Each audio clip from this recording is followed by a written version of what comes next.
For those of you who are wondering why the State Department of Conservation has anything to do with oil and gas production, it's because one of our divisions is the Division of Oil, Gas, and Geothermal Resources. Some of you know it as DOGGR. We like to know it as the division. Tim Kustick, who is right over here in the corner, is the State Oil and Gas Supervisor. Both of us are relatively new to our positions.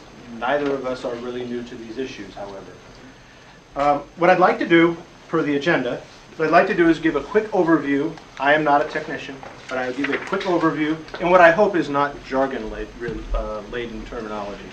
I would welcome anybody who says, who feels like I'm getting a little jargony. It's only because I've worked so closely with the guys who deal with that it's sort of become part of my lingo. Call me out on it. I will try to take it to the understandable, to a non, as John puts it, a non-petroleum geologist, non-petroleum engineer level. Okay. Oil and gas drilling in California. The point was made earlier that fracking, which is really what I think a lot of people here are concerned about today, that fracking is a process that is applied to wells. Let's take a step back first before you even have a well. Before you have a well, you need to get a permit. You get that permit from DOGGR. That's separate and distinct from any land use entitlement about whether you can or can't have a well in this zoning area. This is very specifically about whether, once you've got that entitlement, you're going to put a hole in the ground and you're going to drill down through multiple layers of geology. Geology is important. We're going to talk about the geology and how that's a little bit different here than it is back east, but we'll get to that. As you go through these different layers, there's groundwater, there's underground sources of drinking water, you finally get to, well, at least the oil and gas guys hope they get to, that area, that pay zone, that natural gas or that oil. Here in Southern California, we're principally talking about oil. Okay? There may be associated gas, and there's a whole heck of a lot of water. Sometimes 70, 80, 90% of it is water. But you're trying to get to that pay zone where that hydrocarbon is. As you drill that well, you're putting casing around that well. So you've got a metal drill string, you've got cement that's coming out to form a casing, you've got something called the surface casing, which goes down to a certain depth, you've got casing that runs even. All of that is spelled out in the rules for how you drill a well. When you drill these wells, they have to be able to withstand pressures. The pressures they have to be able to withstand are the ones that are being exerted by the earth, as well as anything you're going to put down the hole, or anything that's going to come up the hole. Okay? If there is a compromise of that at any point in time, by rule, you have to fix it. You can't just let it sit. So you find these things when you start seeing pressures fall off. The pressure's not going where you want it, it's leaking out over here. Whoops, that's a problem. Gotta go find it, gotta go fix it. All of that is what DOGGR does. So, we drill, we oversee the drilling of wells to get to these production zones. There's a whole bunch of stuff that deals with, it's relatively recent, that deals with facilities, and what regulation there is of those. I'm not going to get into those right now. That's not really what the subject is. But DOGGR also deals with the facilities. Once you've got the well, the question really is, what kind of a well is it? Now, there are differences in construction, whether you're talking about a production well. Production well means things coming up the hole, or injection well, meaning you're putting things down the hole. I'm going to use a term there when I say injection well that from the oil and gas engineer side, has a meaning, okay? To you all, it probably sounds like, well, you put something down the hole, it must be an injection well. Not necessarily, okay? And I raised this because I've done a little bit of research, not a lot of research here, a little bit of research. I know there is some question about the distinction between fracking and underground injection. There is a difference. So, why don't we just jump right into that? There is something called Underground Injection Control Program. It is overseen by the Division of Oil, Gas, and Geothermal Resources. One of the provisions of that is that you cannot exceed, on a UIC well, an injection well, you cannot exceed the fracture pressure of the formation into which you are injecting. Wait a minute. Fracking breaks the formation. It must have exceeded the fracture pressure. That's correct. Fracking is not an underground injection control project. When you drill a well, and you're going to use it as an injector, and you start pushing fluid through these very tight rock formations, the idea is not to break them. If you break them as you're trying to push from this well over here to this well over here, your producer, if you break the formation, you just created a weakness. Think of your windshield. If you crack your windshield and you've got a weak line in that windshield, that's the point where it's going to give. Where if you put the most pressure on that windshield, that fracture is where it's going to come right on through. If you're producing oil and gas, now again, oil here in the basin, you want a nice, steady, even push. So an injection well, an underground injection control subject well, doesn't want to break the formation. We don't want it to happen because that harms the resource, potentially harms other subsurface structures, but it also reduces your eventual ability to recover. If you can't push nice and evenly across the field to your producing well, you lose production. Fracking, as has been noted before, is the idea that you're going to inject above a fracture pressure. Go back to that slide for a second. The area that John was describing, that PXP was describing, the area that they were fracturing, they were 8,000 feet, and they were injecting in a zone that was 20 feet wide. The idea is to put a whole lot of pressure right there. Not all the way back up the drill string. That's one of the things we make sure doesn't happen. They aren't allowed to put that kind of pressure on there. But to put that pressure at that 20-foot zone, or something slightly above it, I don't know exactly where you put the block. But the idea is to force that pressure right there, to fracture right there, and then release it. In California, this happens primarily when you've already produced out. We're going to come back to that in a second. But you're breaking up the formation so that oil that's out beyond, say, that one point of the well string can actually go into those fissures and flow back to the low pressure that is inside that casing, inside that well. The whole point is pressure. High pressure out in the rock, break it open. Operators are required to have those to make sure that doesn't happen. Yes, it does sometimes happen in places like off in the Gulf, and it's tragic. And it even can sometimes happen here if someone hits a pocket that they weren't able to control. But we have preventers and rules and regs to make sure that doesn't happen. That happened in the past in California oil fields because they were all under pressure. There's 53,000, I think is the number that's been thrown around, 53,000 active wells in the state. That's a whole lot of pressure release valves for the oil and gas fields of the state. There aren't a lot of fields in this state that have the ability to shove a column of oil out of the ground. I hazard to say there's probably none. That have the ability to shove a column of oil up out of the ground and create this cascading gusher. So the issue here is fracking has happened in California, okay? And the reason it happens in California is, again, to loosen up oil. Fracking is considered a production stimulation practice. We are not required by law, we're not required to be told of it. This is something that's being considered in the legislature right now, so fear not. But we're not required to be told of it, okay? You're not required to be told of a frac job. Okay? There's no law that says. No law you that must says be told. before you do a frac job, you have to tell DOGGR. There's no permit requirement. The only permit that would come into play is if you actually had to do a rework. This was mentioned before. When you have to rework a well, and then they notice to us, hey, we're reworking this well because we're going to frac it, hey, then we know. I thought you were regulatory. Aren't you on We are site? regulatory. Could you require it if you wanted to?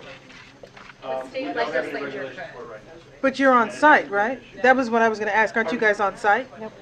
When they're digging, aren't they? 52,000 wells on them. We have 6 field offices in the state, approximately. Tim, what's the total number of employees? If they're all filled, 200, but we're probably close to 100. And we do not have Division of Oil and Gas employees at every well site in every. The wells remain competent and that they aren't causing intrusion into other layers. That's what the regulation is. The regulation is to make sure that the wells are constructed appropriately. So what is your monitoring system? There is no monitoring system. Well, so the point of my talk really was to educate, advise about what are the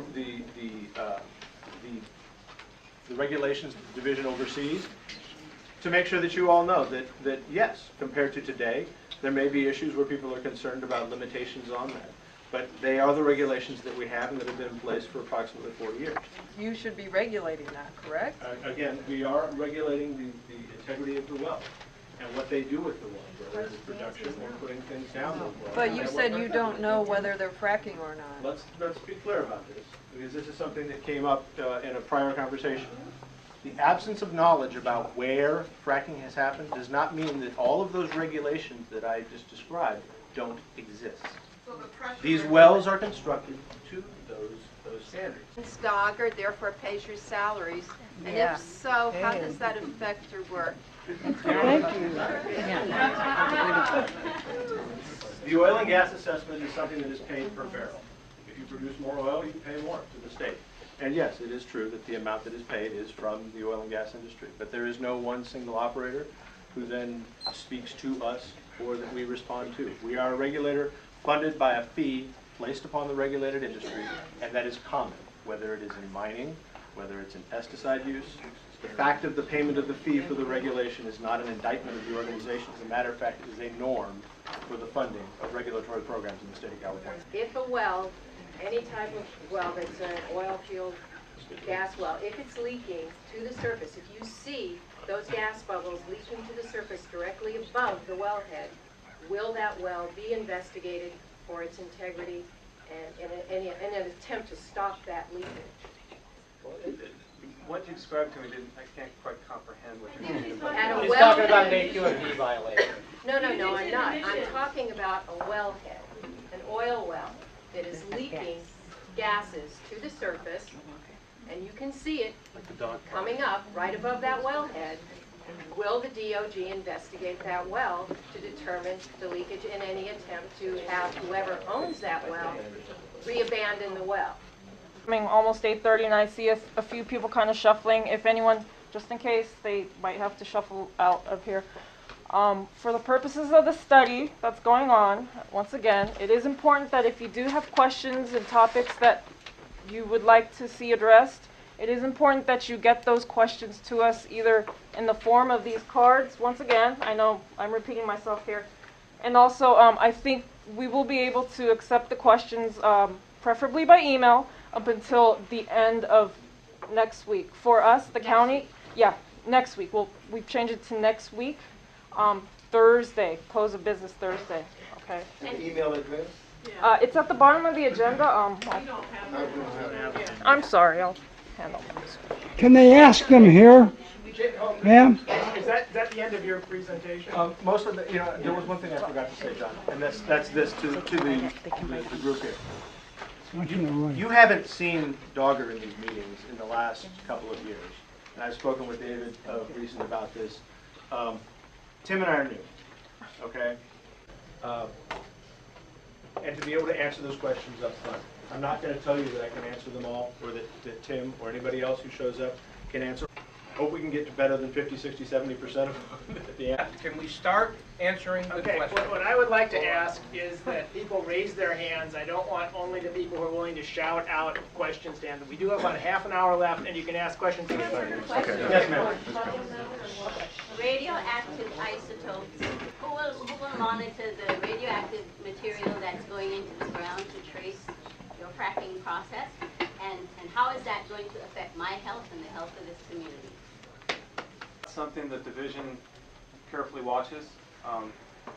Radioactive tracers are commonly used in injection wells to test the injection wells. In the division, when we can, we're out there to witness those tests. That radioactive material has a very, very short half-life, and it's regulated by, I believe it's the California Department of Health Services. All the operators that use that material have to be licensed in the state. They're the best source for that kind of information. You're monitoring, and are those reports public? How do we access what the findings are? For the radioactive, you said you guys do regulate them, or you regulate the test. No. My question What we're is, doing is we're witnessing a test of the injection well. the usage or when it's happening. My point is there some type of report? Do you follow up? If it's short-lived, is it short-lived for 2 months, 6 months, 6 weeks, 2 weeks? Is it, and is it public information? How do we find that information? You can find the information. Okay, you can find the information regarding the test of the injection well in our well files in our Cypress District office. And the information on the radioactive material, that is regulated by a separate state agency, not us. So it's not regulated. What agency is that? And so is that do you believe know it's that the report Department of Health monthly, bi-yearly? Wouldn't represent to have the first degree of knowledge about what's comprised in the radioactive tracers that are used when you do a tracing. You don't always do a tracing. But what I can say is it would probably be one of those discussions, a focused discussion on radioactive tracers. It would be a benefit to this cap to get more education out on it sometime in the future. Certainly I can answer that. Horizontal fracturing is in the precise type of drilling and fracturing technique that is occurring back east. What Paul Ferrazzi is referencing is in our drilling plan. We had a horizontal well listed as what we would eventually like to drill out here. We have no plans to drill any of those right now. We haven't designed those wells. And as I said earlier, for high volume hydraulic fracturing, we want to get this study out of the way before we're really thinking about that. The results from this study on the vertical wells with the fracs that were designed are going to translate to that type of practice. So we'll get, I mean, frankly, what our thinking was, let's design the type of frac stage that we know is applicable to the type of shale formation that we have out there, not do one of these enormous jobs that is, in fact, more of the size of concern, do it in a smaller batch, but at the level that we know we would need to do in 2 or 3 stages. Regarding DOGGR's authority, you mentioned that you haven't changed your regulations for 40 years. You're still regulating based on conventional drilling. Is that correct? Basically? The regulations have changed around the edges of 40 years. There has not been a change in terms of required notice about fracking. For fracking, okay. Because the concern I have as a citizen is you know, being informed after the fact or having some communication is really not enough. We want to know that DOGGR is willing to do what they can under your authority to start initiating, having more oversight. Right. That is Right. really important. That Exactly. and you haven't answered that question if DOGGR is willing to go another step. And transparent to the comment- public. Right, yay. My comment Thank you. in response to the We question from pay the your salary to gentleman, do that, and you don't do it, so what are we supposed to do? Do you have To require statutory notification? authority to regulate fracking? Do you? I'd hesitate to answer that question right here without one of our lawyers telling me, yeah, 3106 or 32 something gives you that authority. Does the state of DOGGR require a full EIR before permitting a new well, fracking or not? When you're talking about permitting a well, CEQA is generally conducted already by the local government relative to their land use authority. So did the county, or does the Yes. county? We did one. That's what the lawsuit was about. On the drilling of wells. It was not done on fracking, it was done on the drilling of the wells, which is what the subject of the lawsuit was, which led to the settlement, in which PXP agreed to do a study on fracking, and to do the study on fracking, they gotta frack one. That's what they gotta do. It's hard to study something you haven't done. Can the county ask for a moratorium on any further development of these wells or fracking? Why not? Because we implemented a moratorium before we enacted the CSD, and the state law limits the amount of time that you can put a moratorium on an activity for an area. We used that maximum time in order to hold public hearings, in order to develop the CSD and put it into place. So we're out of time. Why did PXP wait 9 months and now rush us because they only have 3 months to get this study done? It's almost like with the EIR where we got rushed and really couldn't do adequate input. The EIR's passed us. The I know. EIR stands as good, okay? I don't know that this study's been rushed. I think people have been proceeding through it to prepare it and go forward. It's your opinion that's been rushed, but I think our CAP members need to be more responsive to the communities they represent. Have you been with DOGGR before, previous to Yes. appointing? Okay, so you know. So in that county council Lemke just referenced the EIR, I was wondering if DOGGR still takes the position that the Roberti Methane Task Force 1 report was what was considered the science for migration of gases, oil-filled gases. I'm not familiar with that report. Okay, because issue, sorry. that report was discredited by the second report and then by independent. Was this the study that was done? Yeah, we want to hear this, you know. The Roberti. The question came. I'll be loud, but it won't. The question was, are you familiar with the Roberti Methane Task Force report And I will tell you that neither Tim nor I are familiar with the content of that report. Tim just... Well, I'm familiar with it, but it's probably been 15 years But since I read it. that was discredited science, but DOGGR is taking the position that that's their, what they consider the science with regard to the migration of oil field gases. Because in that report they said that what... Yes. Yes, that's what the Cynthia Traxler letter, the response to the EIR, to the CSD, was with regard to the migration of gases. So, and what that report said was, in fact, Fairfax was biogenic, not thermogenic. And that was discredited by a number of different people, Bernie Enders, Chillingar, Meehan, Douglas Hamilton, and you guys are holding on to the old science as opposed to embracing the new science. And in fact, that SPE conference where this report by Meehan and Hamilton was accepted was actually sponsored by DOGGR. So how it is that DOGGR can be holding on to what the oil company would call bad science whenever it comes to the public coming up with an issue with regard to how things are being handled. You're holding on to that. So I think we're going to need some more details. and then I also have one other issue, and that had to do with the consolidation of something like 23 lots in Culver City where their mineral rights were taken from them, not taken from them, but more or less taken by eminent domain using 3608. And 3608, or actually 3605 says, in fact, that it shouldn't apply to fields that were operating before 1934. What is 3605? Is that a unitization? It's a PRC. I know it's a PRC, but is it a unitization section? Yeah. So, and that was what I call the triad. It was Leeson, Baker, and Bopp in November of 2005 that decided that those 23, the mineral rights should be taken. They were getting their royalties, but they had no decision, no individual decision on their own. They weren't allowed to make that decision by themselves as to whether or not they wanted their mineral rights to be November of 2005. Not familiar with that. Okay. But if you can get more information, I can sell you huge files on it. So. But you are familiar with the 1985 Fairfax incident. The Ross Resperles blew up. That resulted in the Roberti-ville. Thus familiarity with what they decided was the gas and what Paul is referring. I'm familiar with the incident. I actually remember in the news stories, but I'm not familiar with that methane study or anything. And DOGGR's position that it maintains today that it was biogenic gas as opposed to the science that shows otherwise. Some more information so we can There's another CAP member on the other side of you behind you with a question.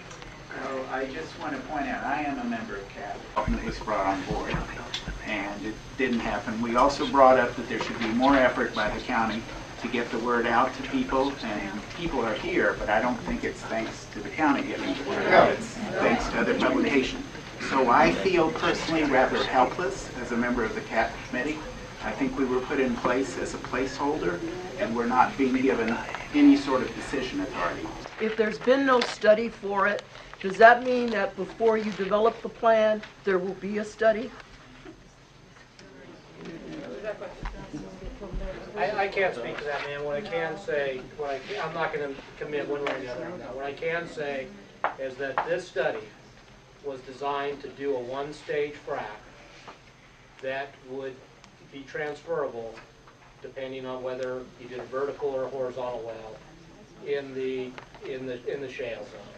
Our intent is to study the top of the entire universe, get the answers out to the public, because the public, if there are members of the public that still want to dispute it. So when you put that pressure, can it not trigger an earthquake? That's my question. No one has talked about earthquakes. This is a fault line. So how does fracturing, when all the other studies across the country talk about how it affects, and triggers earthquakes? We have asked, it's a very good question.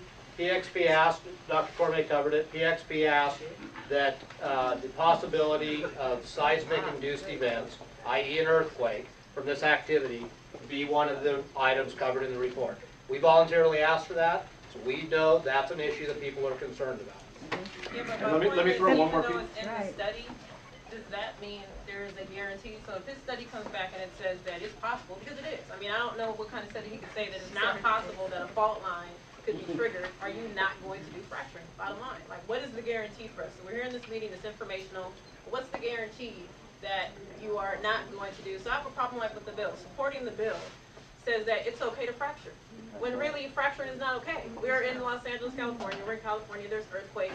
So to support a bill means that you are saying it's kind of okay to fracture, and if you do, let's monitor it. If we're saying as a community we don't want fracturing, what steps do we take? What do we do as a community if we do not want fracturing, period, in the community?